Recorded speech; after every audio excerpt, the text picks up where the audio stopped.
cada disléxico é único, né? Mas assim, é bom para todo. Aí eu acho que é aí que acontece o menos bullying, né? O falta de conhecer, né? Isso. Ô, Sá, por favor, se apresente. Às vezes tem alguém que não te conhece aqui. Tá certo. Algumas pessoas não devem saber, né? Mas eu sou jornalista de formação.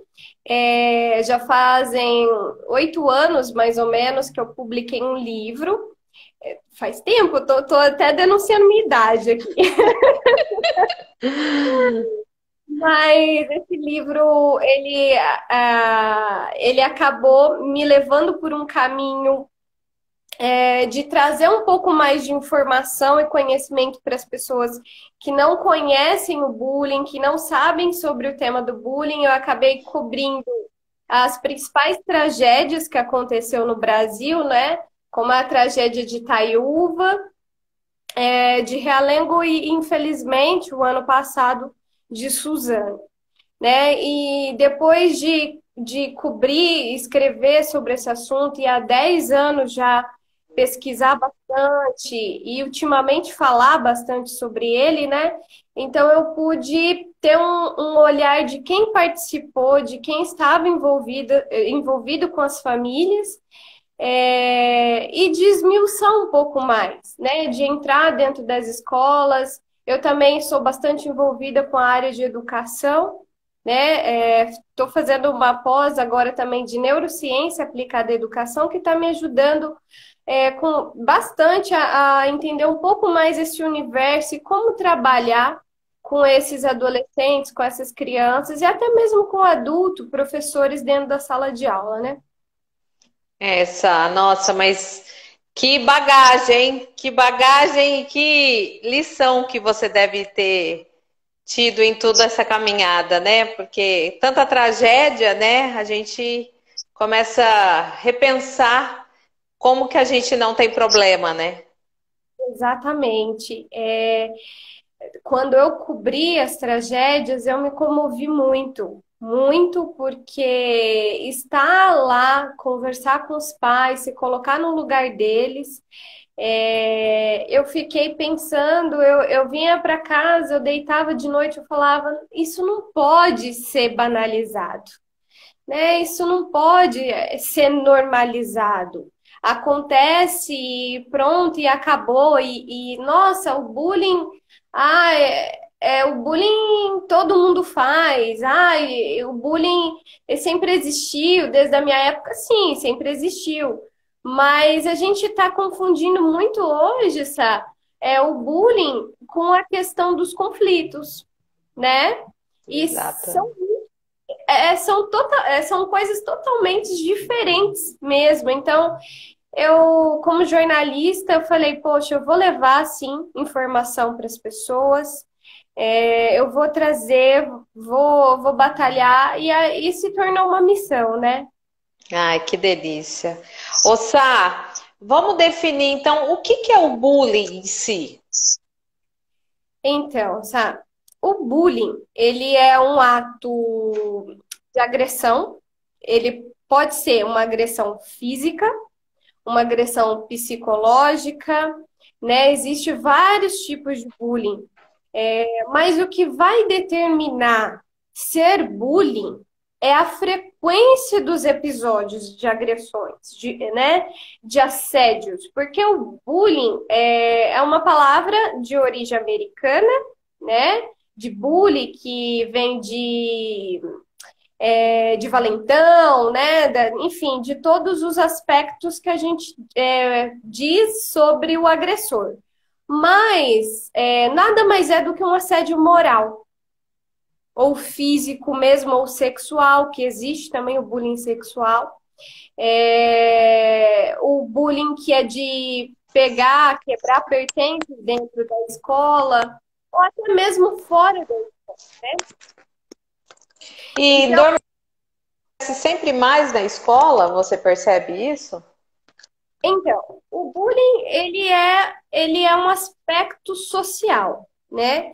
E como o bullying ele é um tema e vem do aspecto social, não acontece só na escola, acontece em qualquer ambiente social, inclusive até mesmo em igreja, né? Enfim, na vizinhança, até mesmo dentro da família, né? É porque assim, o bullying ele é conhecido como um bullying que ocorre somente dentro da escola. Mas não, onde houver um grupo de pessoas, né, o bullying pode ocorrer.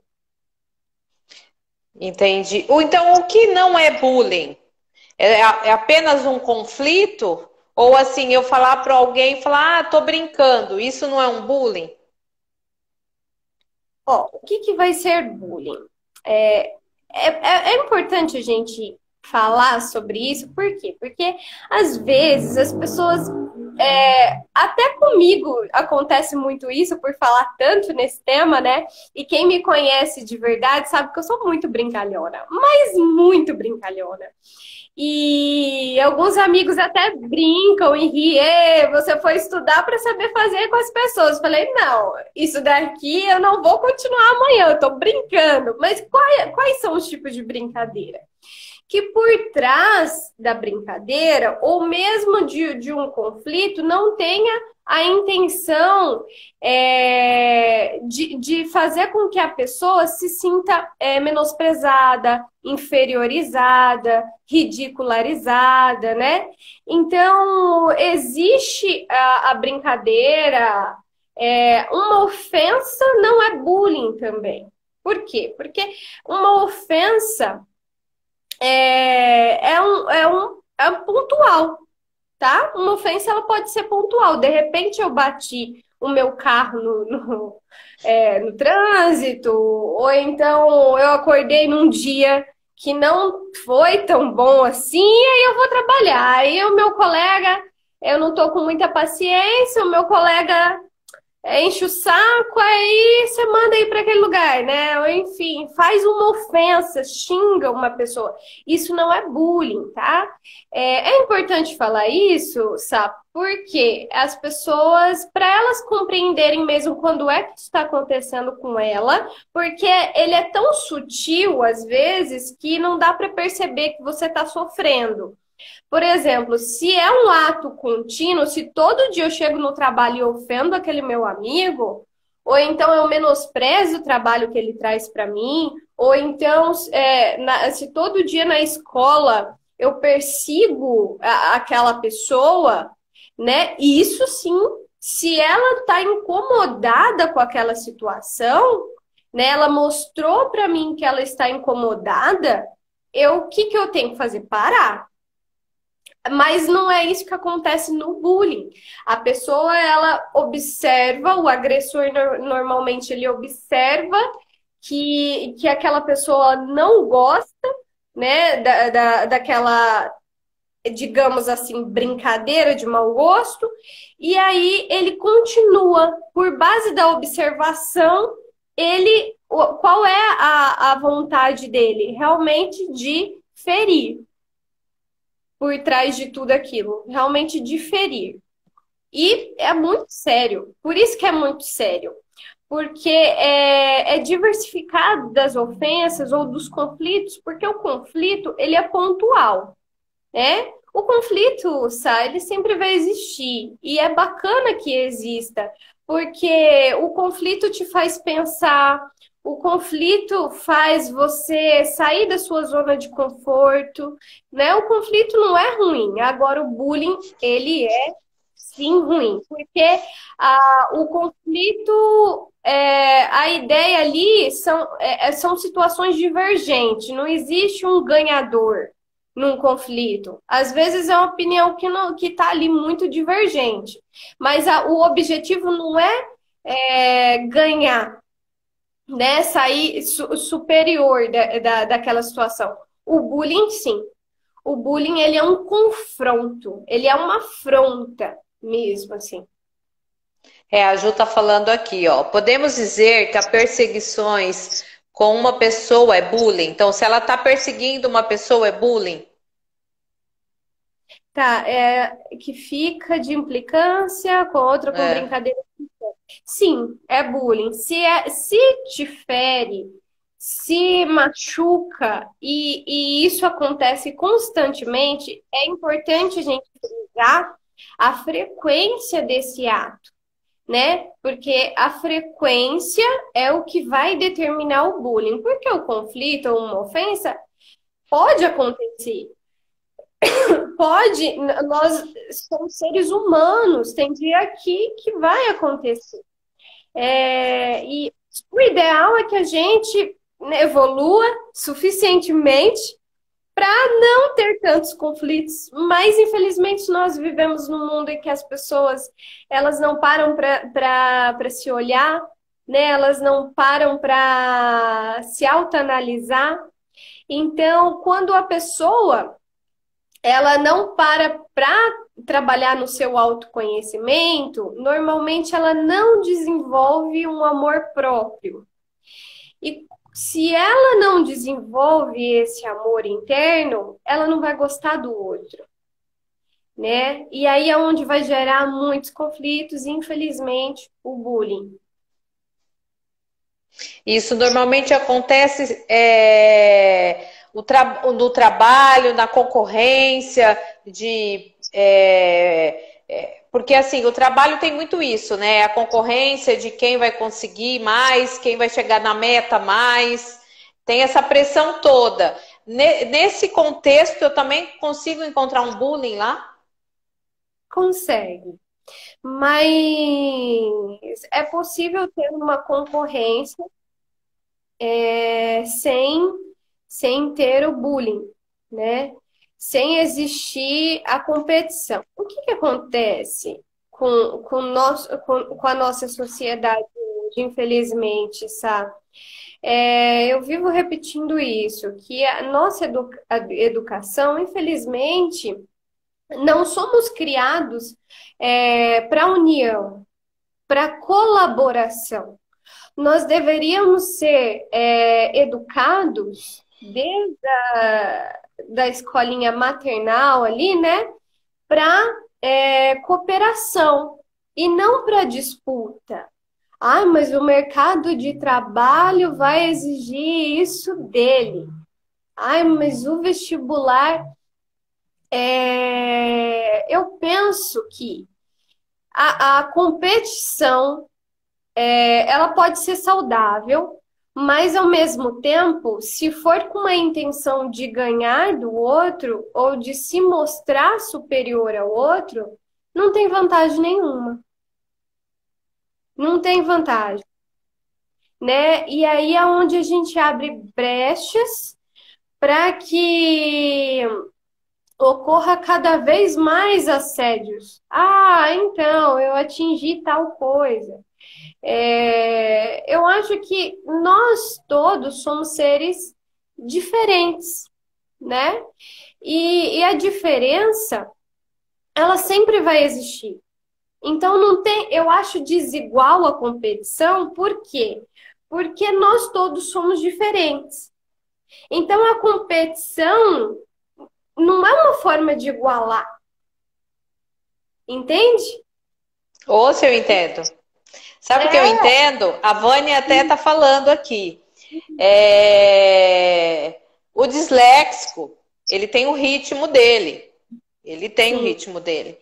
Tem, claro, a gente não tem um disléxico igual ao outro, mas a gente sabe uma característica grande, que a leitura é lenta, ele é mais lento para processar, isso é fato, para processar qualquer entendimento. Então, assim, ele não funciona na concorrência, ele não funciona na pressão. Então, uma escola, eu digo por experiência própria. Meu filho estava numa escola de concorrência, sim, que já no primeiro ano se pensa no vestibular, né? Era uma frustração 4, 5 horas a manhã toda na escola. Porque ele não vai conseguir chegar naquele ritmo que eles estão esperando. E, ó, para te falar a verdade, eu acho que metade da sala, mesmo sem dislexia, não vai chegar. Entendeu? Por essa pressão, Mas, como as pessoas gostam de criar rótulos, Então, o disléxico é é o diferente, né? Realmente ele é diferente, só que todos nós somos diferentes. É isso que eu sempre falo em toda live que eu faço. Graças a Deus que os nossos filhos, que o meu filho, tem um nome, chama dislexia, para o funcionamento dele, tá? Porque o funcionamento do ser humano é único. Cada um tem seu funcionamento. Só que alguns não têm nome, outros têm. O meu, graças a Deus, tem, meu filho. Chama dislexia. Mas sofre muito bullying. Mas não só do amiguinho, do próprio professor. Que o professor põe horário. Ó, daqui 10 minutos eu quero isso pronto. Ele pode fazer, muitas vezes, melhor que o amigo. Só que ele não vai conseguir no tempo que o amigo vai conseguir. Ele vai conseguir no tempo dele. Então, assim, até a Vânia colocou aqui. O disléxico, ele sofre muito bullying. Sofre. E essa autoestima, o que a gente faz perante esse bullying que sofre? É uma boa pergunta. É importante, eu vou contextualizar um pouquinho antes, e aí depois eu fecho respondendo a pergunta dela, tá? Porque eu acho essa situação muito interessante. Por quê? O dislexo, ele não tem uma capacidade cognitiva menor do que as pessoas que não têm. Né? Na neurociência, nós sabemos que qualquer cérebro humano, ele é diferente do outro. Né? Então, a nossa visão, infelizmente, que está, e assim, né, de alguns professores, infelizmente, não todos, mas de alguns. Não todos. Dessa visão conturbada, que acha que tem alguma incapacidade. Não é incapacidade, são métodos diferentes de aprendizagem, né? O que funciona para um não vai funcionar para outro. Vamos supor, tem gente que estuda a vida inteira decorando, mas não aprende. O dislexo, ele tem essa dificuldade em decorar, só que ele aprende, e quando ele aprende e desenvolve muito mais, porque o cérebro dele é capacitado para isso. Então, o que a gente tem que observar e mudar é a nossa forma de ver, né? É a nossa forma de ver pessoas que têm algum tipo de, digamos assim, isso acontece muito com a questão da síndrome de Down também. Qualquer pessoa que tenha, por exemplo, eu sou diabética tipo 1, né? Então, se eu tô com hipoglicemia, eu também não vou aprender adequadamente. O meu cérebro não vai captar a informação de uma maneira que é bacana sem uma hiper ou sem uma hipo. Então, eu acho que eu consigo compreender muito bem essas diferenças porque eu já sou diferente, né? E mesmo se não tivesse diabetes, eu seria diferente, porque todas as pessoas são diferentes. As pessoas, e nem por isso eu fui incapacitada de fazer alguma coisa. A minha mãe, por exemplo, e isso é muito importante, o papel de vocês, mães, na questão do TDAH ou da dislexia, por quê? Eu vou dar o exemplo da minha mãe. A minha mãe, quando eu fui tirar a carta de moto, de carro, eu queria tirar a carta de moto. Minha mãe, aí eu pensei que a minha mãe ia falar assim para mim, não, você vai tirar a carta de moto com diabetes tipo 1? Não, é muito perigoso. Minha mãe nunca disse isso. Minha mãe falou, olha, eu acho moto perigoso, mas já que você quer, não é pela condição. Eu vou sozinha pegar minhas insulina e fui para fora, fui fazer um trabalho voluntário, dar aula lá fora durante 2 meses. Minha mãe olhou para mim e falou, escuta, você nunca saiu do Brasil, você tem certeza que você vai sozinha? Eu falei, vou. Mas ela nunca alegou, porque você tem tal condição. Então, é a nossa visão, né? Como o nosso método de educar, que deve ser encorajador. E nisso vai aumentar muito a autoestima do seu filho, porque ele não vai enxergar que é a condição dele. Olha, Exatamente. olha, filho, você não conseguiu compreender essa informação que está aqui no livro. Deixa eu ler para você, porque, né, a audição. Deixa eu ler para você. Existem formas deixa eu colocar, deixa eu desenhar para você, né? São métodos diferentes de aprender. O professor ele tem que também fazer isso. Avaliar o aluno da mesma forma. Primeiro que eu tenho uma crítica muito grande no método de avaliação igualitária dentro de uma escola. Isso não é sinônimo de igualdade nunca. O que a gente, como os testes deveriam ser feitos, tudo bem, quer fazer teste? Faz, porque todo mundo é capacitado. Às vezes um mais, outro menos em determinada área. Por exemplo, um é melhor em matemática, o outro não é. Nós todos somos capacitados, mas vai depender da aptidão. Eu acredito muito numa educação de habilidades, né? Então, esse método hoje que a gente faz, que as escolas fazem, eu acredito que no futuro não existirá. Se Deus quiser, né? Porque assim, eu estou estudando um método do CDRA, né? É Sim. um método que chegou assim as escolas públicas de São Paulo já aderiram.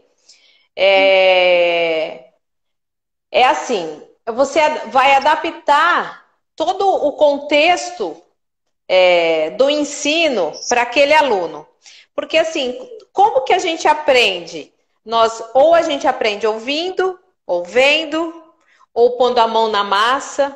Então você tem que descobrir. A Juliana está falando da primeira infância, na educação infantil. A gente tem que descobrir na educação infantil como aquela criança aprende. O que é mais fácil para aprender? Então, qual canal é mais fácil? O visual, o auditivo ou pegar mão na massa? Nesse sentido, você descobrindo, aí cai onde você falou. Você vai alinhar o ensino para essa criança e, de repente, muitas crianças que estão sofrendo em primeiro ano, segundo ano ou até em terceiro ano, que não tem transtorno algum, que só tem uma dificuldade por questões óbvias, porque não é todo mundo que aprende do mesmo jeito, ela vai ter o caminho dela de aprender, sabe? É bem nisso que você está falando. Mas a questão é a gente mudar esse ensino, mudar a visão de quem está no ensino.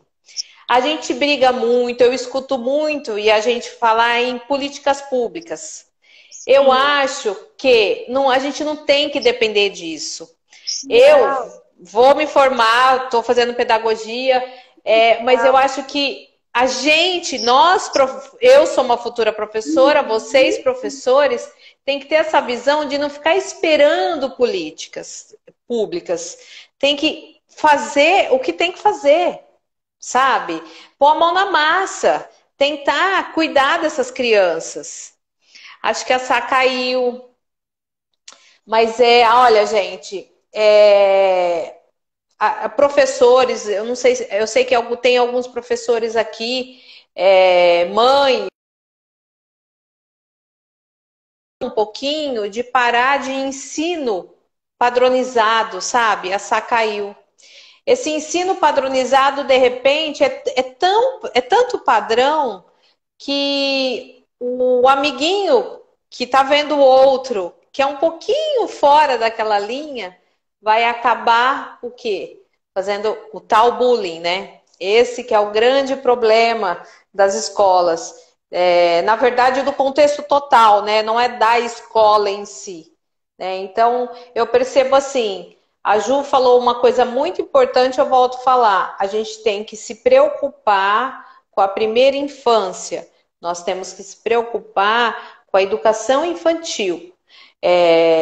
Porque lá que a gente planta uma sementinha, lá que a gente vai plantar frutos para a gente colher mais para frente. Que aí vai ter menos bullying, vai ter menos crianças sofrendo dentro da escola, né? Muitas crianças não têm transtornos nenhum, têm apenas uma dificuldade. Só que essa dificuldade vem lá da primeira infância. Então, se todos nós percebermos que a gente sabe como aprende? Eu aprendo melhor com a mão na massa. A Sá voltou. E eu falando aqui, né? Pareço uma louca. Ainda bem que vocês estão aqui me escutando. Porque falar é comigo mesmo. A Sá caiu, a internet dela não tá boa. Hoje acho que é. Mas olha, eu me preocupo tanto com essa primeira infância, gente. Juro, como eu me preocupo. Porque ali é a base de tudo, sabe? A gente tem que plantar ali, na primeira infância.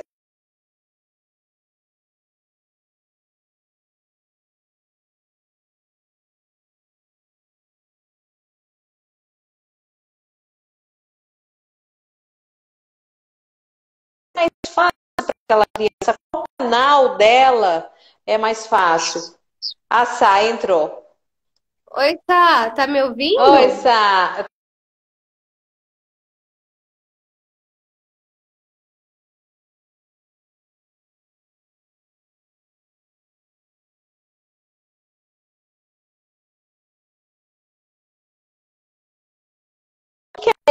Eu sou péssima em ficar lendo, isso me cansa.